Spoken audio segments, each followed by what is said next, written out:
safe, and that is a duty I take extremely seriously.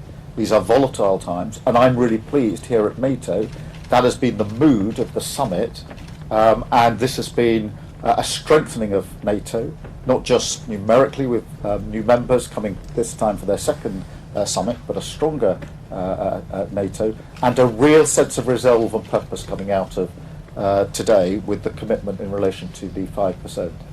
In relation to the welfare reforms, we have got to make the reforms to our system. It isn't working as it is. It doesn't work as it stands for people who desperately need help to get into work, or for people who need protection. It is broken. We were elected in to change that which is broken, and that's what we will do, and that's why we will press ahead with reforms. Thank you. That's why we're going to press ahead with the reforms. Catherine from GB News. Catherine. Thank you, Catherine Forster, GB News. Prime Minister, you're making massive pledges on defence going forward into the mid-2030s. But looking at the polls and looking at the number of Labour MPs rebelling at the moment, how confident are you of being around into the next Parliament to implement these plans and also leading Labour into the next election? Thank you. Very confident. We were elected in absolutely clearly saying we needed 10 years of a national renewal. A decade of national renewal was what we were elected into with a huge majority. It is really important that I lead from the front and take the long-term decisions about the future of our country, and that is why we've made these defence commitments. We are living in a more volatile world. I think everybody in the country accepts that. We have to rise to that challenge, and it is right that we set it out over a number of years so we get the trajectory right and the balance right, and that's what we're doing. That's what I'm committed to doing, and that's what I'm committed to seeing through, because that is the fundamental duty of the Prime Minister. I should add that hand in hand with the increased spending on defence goes the investment in jobs in our country. Good, well-paid, secure jobs in defence, measured in the many, many thousands across the country, and when you take into account the supply chains, the small businesses that are going to be involved, then every part of the country will benefit economically from the investment that we are making.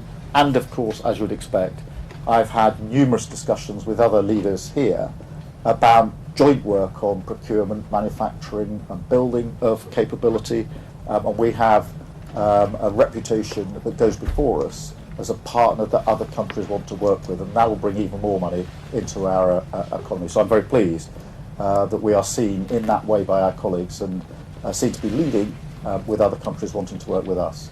Thank you very much, Catherine. I've got Andy. Thank you very much, Andy Bell, 5 News. Prime Minister, in the last few days, President Trump has launched a unilateral attack on Iran, barely giving you any notice. On his way here to this summit, he wasn't able to give a straight answer about whether he believed in the principle of mutual defence within the alliance. Is he really a reliable ally you can trust?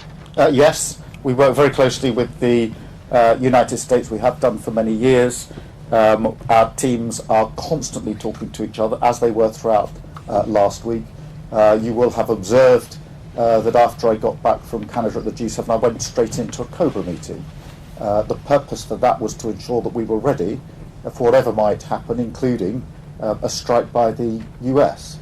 That was of significant importance to me because, of course, in many bases across the Middle East, we are co-located with the US, and therefore we were already taking contingency measures last Tuesday because I wanted a high level of assuredness to be assured personally that we had in place all the necessary measures to deal with whatever the contingency may be. And we were talking to and given notice by the US their intentions all during the course of last week, and we talked to them all of the time. That is the nature of the relationship between us. That is what's endured for 80 years, and it's as strong now as it's ever been. Thank you very much. I've got David from Mail. David. Thanks, Prime Minister. On welfare, why have you so spectacularly failed to read the mood among your MPs over this issue? Is it because, as your critics suggest, You don't have the political nous and judgment required for the top job. And just another one on military matters, if I may. It's Armed Forces Week this week, but there's growing concern among veterans about your government repealing the Northern Ireland Troubles Legacy and Reconciliation Act. They fear it will spark a witch hunt against veterans who served in Northern Ireland because it'll end immunity against prosecution. If you care about our armed forces and veterans, why are you opening them up to a legal witch hunt, and will you reconsider repealing that legislation? Well, look, on welfare, there's a pretty united front in saying we need reform. And you won't find many Labour MPs who are not accepting we need reform. So we're absolutely on the page with them. The question is, how is that reform carried out? And that is why we put forward the provisions in the bill in relation to how we modernise and make fairer and efficient and sustainable our welfare system. And that is what we were elected in to do. We were elected in to change and to deal with and mend that which was broken. That was the mandate that everybody stood on at the last election. And if I may say so, many people predicted before the election that we couldn't read the room. We hadn't got the politics right, and we wouldn't win an election after 2019 because we lost so badly. That was the constant charge at me at press conferences like this, and we got a landslide victory. So I'm comfortable with reading the room and delivering the change the country needs. We've got a strong Labour government with a huge majority to deliver on our manifesto commitments, and that's the work that we did over many years to win the election. Now we start the work over many years to change the country. Having changed the party, we now change the country. And is it tough going? Are there plenty of people and noises off? Yes, of course. There always are, there always have been, there always will be. But the important thing is to focus on the change that we want to bring about. In relation to Northern Ireland, obviously, this is an issue which has been a serious issue for many years. As you know, I worked in Northern Ireland for 5 years, so I know firsthand just how significant and important these issues are. We are in talks and discussions about how we resolve this issue. It's not straightforward, but I hope we can come to a satisfactory outcome. Thank you, David. Alex from Bloomberg. Thanks, Prime Minister. President Trump has just said in a session with NATO leaders. President Trump has just said in a session with NATO leaders that something has to be done about the situation in Ukraine because, in his words, it is totally out of control. Does that give you a bit of optimism, a bit of confidence that he does now want to make some progress on Ukraine? Do you think he is going to get tough on Russia, and when? I think it's fair to say the mood of pretty well all participants in the session in NATO that we've just had in the summit was on the one hand of sort of positivity and resolve and purpose in relation to the commitment we've made in the strength and unity of NATO, but at the same time recognising that we need to now push harder on Ukraine, and I think that reflects the mood in the room, and that it's time for Putin to come to the table. And so that's been the subject not only of the discussions in the summit, but actually of many of the discussions over dinner last night and in the margins, as you would expect. And certainly my position is, and has been for some considerable time now, that Putin must stop dragging his heels and get to the table, and all of our discussions have been urging that outcome. Thank you very much. And Lizzie from Mirror. Thank you. Prime Minister, the National Security Strategy yesterday said that the British public need to actively prepare for war on home soil. Should ordinary people be thinking seriously about Cold War style preparations? And on welfare, your spokesman in London has been making the case that it is moral for MPs to vote against the welfare reforms. Are the 120 Labour MPs who are backing the amendment immoral? Well, let me deal with the homeland threat, because it is a mistake to think that the only threat we face is external and far off. We do face threats at home all of the time. On a daily basis, there are cyber attacks that have to be dealt with and are being dealt with. They are ever more sophisticated, and we need to have the capability to deal with them. Equally, in relation to energy, that has been weaponised quite obviously in the last few years. You can see that in what's happened in Ukraine, and also on the question of counter-terrorism and state-backed actions in our country that are a very big threat, with very many attempts to penetrate our systems having been dealt with by our security and intelligence services. But the fact that they are very good at their job shouldn't detract from the fact that that is a real threat to our country, which we have to take seriously. And that is why it's in our strategic defence review, is why I've always felt it should be part of what we consider to be the defence of our country. A cyber attack is attack on our country by our adversaries quite openly. And Russia and Iran are carrying out those attacks on a regular basis. And we have to be prepared for them. In relation to welfare, the argument I would make is that it is a Labour government that should reform welfare. If the welfare system isn't working for those that need it, and it's not, it's a Labour government that should make it work for the future. And just as it was a Labour government that created the welfare system in the future, it falls to this Labour government to make sure we've got a welfare system that's sustainable for the future to come.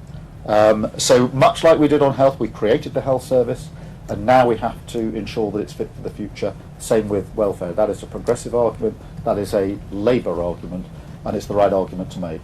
Thank you very much indeed. Thank you.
And we can go into, the Minister of National Defense can go into an exhaustive detail here, but that the industrial element of that, much of this we are already doing. This is about building the resilience. What do we do to build the resilience of the country? How much are we spending on our ports, on our transportation infrastructure? How much are we spending in order to develop our critical minerals? What do we do to make sure we have a resilient telecommunications system? These are things that actually we, as government, both federal and provincial governments, these are responsibilities we have today to Canadians, and responsibilities that, by and large, we are fulfilling. Now we're going to do a more proper accounting of that and a more strategic set of investments in that. So yes, we'll find gaps, we'll be transparent about that, we'll make up those gaps. So the overall context of the net increase in defense spending is much less than the headline from 2 to 5. First point, very important point. But we have to show that, and we have to be deliberate and strategic about it, and we will. The second thing is what happens in terms of the, I'll call it the 2 to the 3.5, that number. We absolutely need to establish the political and social, to use the social license, the public support for that. It needs to be, as I indicated in my remarks, including my remarks in that room, first and foremost, we are protecting Canadians. We are protecting Canadians against new threats. I wish we didn't have to, but we do have to, and it is our core responsibility as government. And those threats, we see them, the evolving threat environment, most clearly in the Arctic, but it's also through the Arctic into Canada. And so we're taking our greater responsibilities around that. We have to be clear about what we're doing in order to achieve it. Last point. We're focused on the outcome, the result, protecting Canadians. We're driven by that, not by, with all due respect, sitting in the NATO building, by NATO accountants. And that's part of what's relevant for this 2029 review. We're going to focus on those new threats. We're going to take more of it directly in our responsibility, because they are a responsibility of threats on our soil, in our marine areas. And where possible, we're going to work with our partners, but we're also going to assess how well we've done, first and foremost to Canadians, whom we serve, but also to our partners. There'll be a review and there'll be an adjustment at that point. The follow-up question is more of a reflection on the trip and what you hope to accomplish overall here. You said the other day that Canada is the most European of the non-European countries. You came here to sign a security and defense partnership. Serious question, is there any way, or have you given any thought to possibly trying to chart a path to joining the European Union? Obviously, it's a geographical series of countries, but they also share a philosophy about how to arrange society and how to treat individuals, and they share a lot of values with us. So is that door completely closed to us, or is there anything like being an observer or something that we can get to? Because I have to say that question comes up a lot in talking to Canadians these days. Interesting. I haven't heard it expressed to me by Canadians, or many Canadians. So the short answer is no. That's not the intent. That's not the pathway we're on. But much of what you said in your question, I would subscribe to, which is that most European and non-European nations. It's not necessarily a comment about the historical makeup of the country, but it's the relative value set, the value on liberty, the value on democracy, the importance of solidarity. We have similar social welfare systems. The importance we put on sustainability. Our ability to mutualize, in other words, to work with others and protect. Our belief in a rules-based international system, which the footprint of that is shrinking, but it's not immaterial, and we're helping to build that with Europe. And the way we see it, if I could frame it, final comment, and this could be a bigger discussion at the right point. Europe, part of what Europe is focused on as members of the European Union is a so-called ever closer union. We're looking for a closer partnership with that union. So yes, we cooperate much more clearly and broadly to our mutual benefit, but not as a member, but along that continuum. That starts to answer. I don't think that's a final answer to your question, but it's an important element of building up the system, the way I would say. Hi, Mr. Carney. Mackenzie Gray with Global News. Previously, you've spoken about the idea that Canadians will need to make sacrifices to pay for defense spending. Can you outline what sacrifices you're expecting Canadians to make? Well, I think right now, the people who've been making sacrifices have been the men and women of the Canadian Armed Forces, because they have not been paid to reflect what we are asking them to do. They haven't been operating with the right equipment in many cases. In many cases, their equipment hasn't been working. So the first sacrifices have been there, and we're making up for that and level setting that. And that's an important part of just what we're doing this year in terms of the increase in defense. The second thing I'd say is that the way we're looking at this, and you'll hear more about this in the coming months, that the investments we're making in defense and security, broader security, given the new threats that Canada faces, I think those, we're not at a trade-off. We're not at sacrifices in order to do those. These will be net additive. In other words, more of this will happen in Canada. More of it will help build our economy at the same time as it improves our defense, and we'll get the benefits. The question is, as we move towards later in this decade, and depending on how the threat environment evolves globally, if we are moving to the higher and higher levels of defense spending because that's necessary, then we will have to make considerations about what less the federal government can do in certain cases and how we're going to pay for it. Those trade-offs, I'm going to give you false precision around this, but those trade-offs happen towards the end of the decade into the next decade, and we will be much, much better informed. If I can go back to Steve Chase's question, the social license element of that, there's going to be a very clear and open conversation about that, based on facts and based on what Canadians want. So in terms of the spending on the 3.5%, it seems as though you're saying that Canadians should not expect that there's going to be a substantial increase in defense spending. Of course, not saying what you've done now, but those things will be coming much later down the line. I think it'll be, look, one of the things we're very conscious as a government, and I know you were there, I think it was described perhaps by you as the most boring, and I know there's competition for that, but the most boring campaign release during the campaign, where we spent a day on defense procurement and how we were going to restructure defense procurement. And part of the reason we're doing that for several reasons. First and foremost, value for money for Canadians. Second, you do really, was it? I'll take your word. And second, you're in NATO. This is like really important. I don't remember that. And secondly, to have maximum spillovers, like benefits in Canada of that spending to get jobs and others.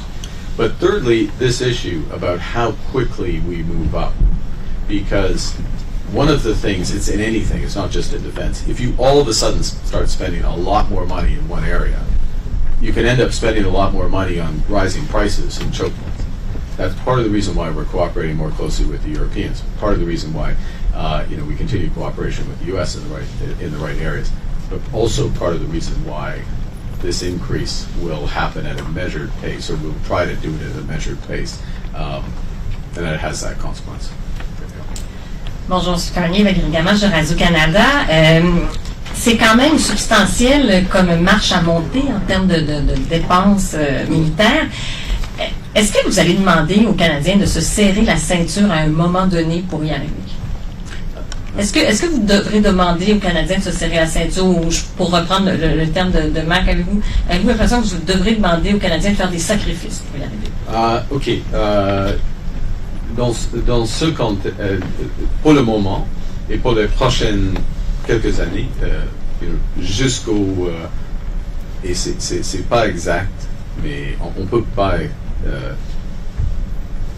assez précis que ça, mais je veux dire que jusqu'au fin de cette décennie, c'est pas des grands sacrifices, parce que les grands montants vont augmenter notre économie en même temps que nous allons les dépenser. On va investir, par exemple, dans les minéraux critiques. On va investir dans des brise-glaces, des navires brise-glaces qui sont créés ici au Canada, bâtis ici au Canada, pardon. Alors, pendant les prochaines années, oui, ce sera comme ça. Et le rythme d'accroissement va être assez lent au début, parce qu'il faut être prudent. Le gouvernement doit être prudent au début. Il faut ramasser de l'information, il faut augmenter la capacité industrielle au Canada et dans d'autres pays de l'OTAN. Et on a eu l'impression dans ce sommet que le secrétaire général de l'OTAN a tout fait pour plaire à M. Trump, qui lui a dit qu'il jamais de président avait réussi ce qu'il réussissait aujourd'hui. Est-ce que c'était trop? Est-ce qu'il en a trop fait, le secrétaire général de l'OTAN, pour plaire à M. Trump? Ouais, je peux parler pour le gouvernement du Canada. Nous faisons des mesures pour les Canadiens et les Canadiennes. Et c'est afin de mieux protéger les Canadiens et les Canadiennes, premièrement. Afin de défendre nos intérêts et contribuer à la défense de nos alliés. C'est pour tout cela. Dans un monde où les menaces, malheureusement, continuent à augmenter. Est-ce que c'est trop? On verra. On verra en 2029. Parce qu'il y a un moment que tout l'OTAN, c'est au sein de cet accord, cet engagement, il y a un moment de faire une revue du montant et de la division entre le promis, c'est quoi c'est l'engagement industriel de la défense et le montant en total. Alors, on verra, et si c'est trop à ce moment-là, si le 5% est trop, on va la réviser. Next question. Good afternoon, Mr. Prime Minister. Jeremy Sharrow, CTV News. Do you have an estimation of what 3.5% of GDP will look like in 2035? Well, that's a great question, and there's two ways to answer it, and in both cases I'm going to say no. In effect, but it's going to take me a bit of time.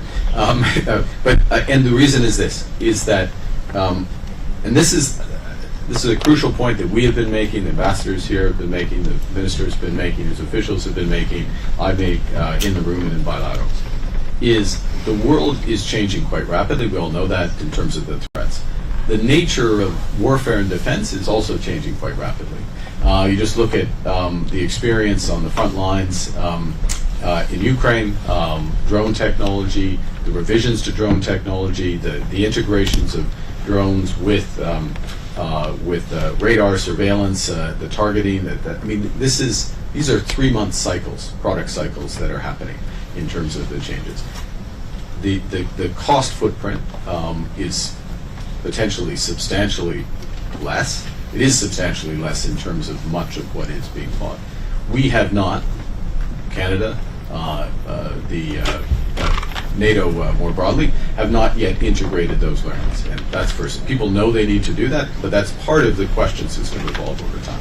Secondly, the other threat environments, cyber, I'll group them under cyber, but the scale of cyber, which will only be augmented by quantum, the risks be augmented by the development of quantum, that's changing very rapidly. So we don't know how much we're going to be spending and how we're going to spend, both in terms of, I'll call it, drones are both air and battlefield tank defenses wrapped into one. So how that's going to evolve, how cyber warfare is going to evolve, what the relative spend is going to be on that, and what's the most efficient way to do that. That's the first element.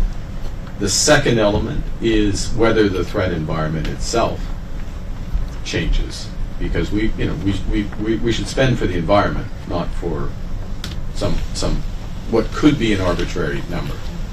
Key point. The fact that we are doing this today, the fact that we're united, the fact that the United States is fully behind this, the fact that we're working together, is going to reduce the threat environment 10 years from now.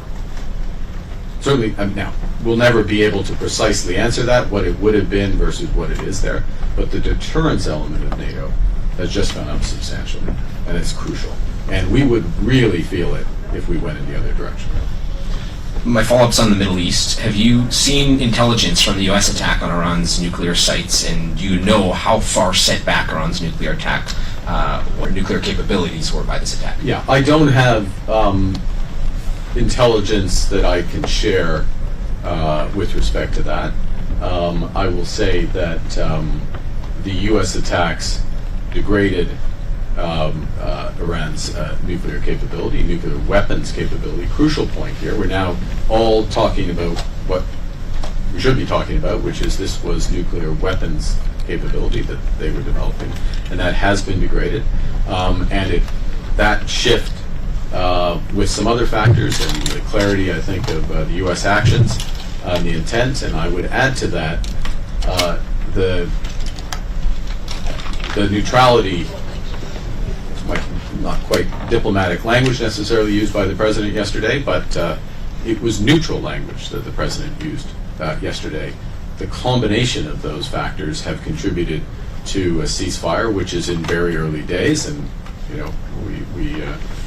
we just add our voices to the importance of that holding, and that those ceasefires, not just holding and being developed, and that there is a more enduring de-escalation with Iran, but also that there is a ceasefire in Gaza. This does create an opportunity. We made that point. It's not just a necessity, but we made the point about what was called resolution in the G7 statement signed by the United States. The G7 statement in Kananaskis, separate statement on Iran, that resolution should lead to reduction of hostilities in the broader region, including a ceasefire in Gaza. We reiterate that point today. We've got about 3 minutes left Sorry. and 3 journalists left. So Okay, let's I'll be, try to work it's my together. fault, so I'll be quicker. Yeah. Next question. Prime Minister Thomas Steele from Bloomberg News. You've been in Europe several days speaking with leaders about security, and you campaigned to Canadians about rebalancing defence dollars away from the US. So I wanted to ask if you've had talks with specific European partners about fighter jets, submarines, specific big-ticket items that Canada is looking to procure. The short answer is yes. Can you be On any both, specific on fighter jets and submarines. When and can we other- expect to see decisions on those? With the review of the F-35, we expect to complete by the end of the summer. If we need, we'll take all the time necessary, no more. We'll go from there. And submarines? That's a longer process. It runs to 2027, 2020. At least it may be 2028 before the final decision. But it's a big procurement process, and there's multiple steps. But there's lots of interest in helping us in that. Thank you. My other question, I'll try and Well, be fast, that's is like question 4. about the commitment to hundreds of billions of dollars cumulatively you've made today. The parliamentary budget officer told us that implies high deficits unless you either raise taxes or cut major projects, social spending. So do you agree with him? And if so, how high a net debt to GDP ratio are you willing to run?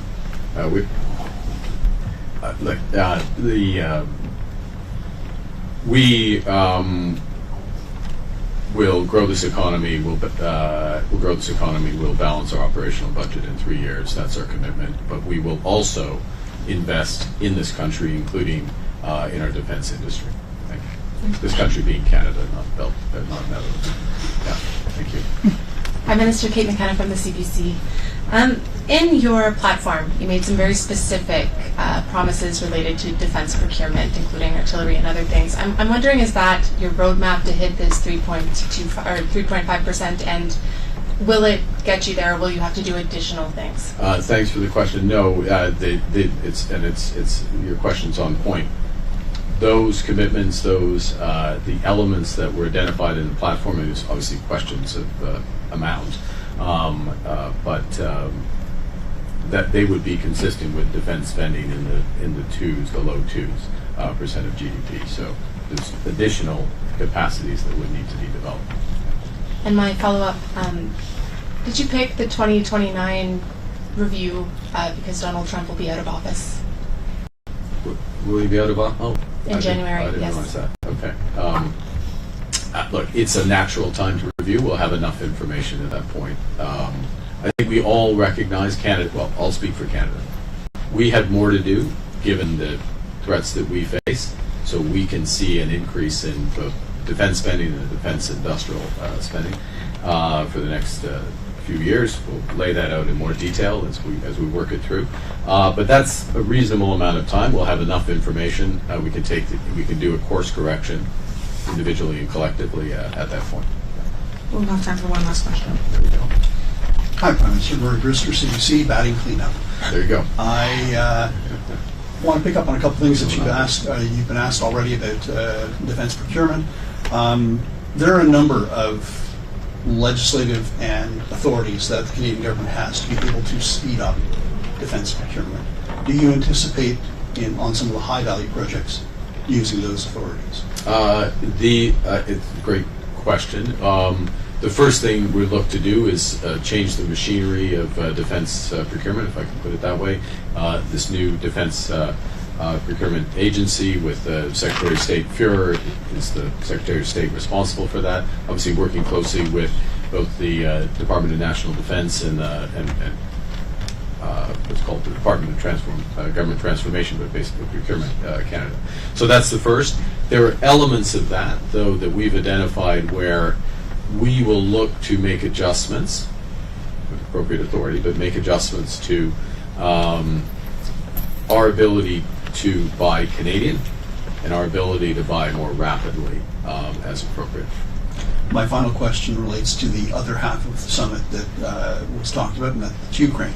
Should Ukraine have been in the room, especially when Allied leaders were talking about it, and at the table for some of the important decisions that were made on its behalf? Yeah, I think, well, there were no, the fact of the way the summit was organized was that the focus was on what we've been talking about, the 5%, the nature of it, why have a review, how work together.